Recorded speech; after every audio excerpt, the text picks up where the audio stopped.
Bonjour. Et oui, l'eau à Vichy est magique. C'est pourquoi je parle, c'est pourquoi je m'adresse à vous. Oui, moi, une goutte d'eau. Pas n'importe quelle eau, celle qui coule à Vichy. Vichy, ville d'eau, dit-on, n'est-ce pas? Et depuis si longtemps, environ 3 siècles avant Jésus-Christ. Ce sont les Gallo-Romains qui fondent Aquis Calidis, ma ville où je vous accueille aujourd'hui. Ils ont déjà conscience des bienfaits que je peux leur apporter, moi, l'eau qui affleure ici.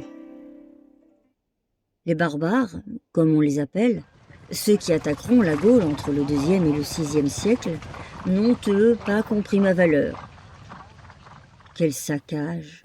Aucune ou presque des installations érigées par les Gallo-Romains pour me capter ne leur résiste.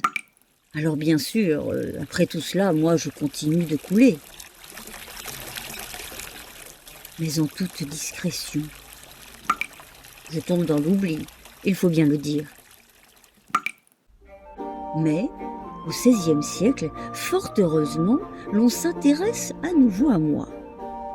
En 1527, moi, goutte d'eau de Vichy, je deviens propriété de l'État français.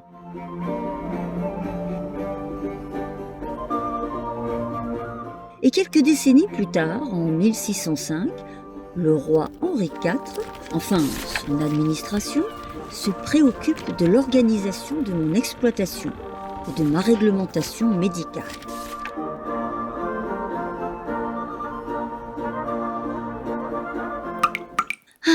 Me voilà à nouveau valorisé, utilisé à la hauteur de mes qualités thérapeutiques. Au XVIIIe siècle, on se presse autour de moi. Ma Vichy, si j'ose dire, reçoit des personnalités qui font ma renommée. La marquise de Sévigné, mesdames de France, fille de Louis XV. Et, au tout début du siècle suivant, Laetitia Bonaparte vient aussi me rendre visite pour prendre soin de sa santé. Son fils, un certain Napoléon Ier, s'engage alors dans des travaux d'aménagement importants. Je suis, moi, l'eau de Vichy, au centre de toutes les attentions. Et vais le rester. Napoléon III, qui vient me découvrir et m'utiliser entre 1861 et 1866, fait lui aussi des travaux pour organiser mon exploitation et ma dégustation. Et pour en savoir plus, venez donc à Vichy.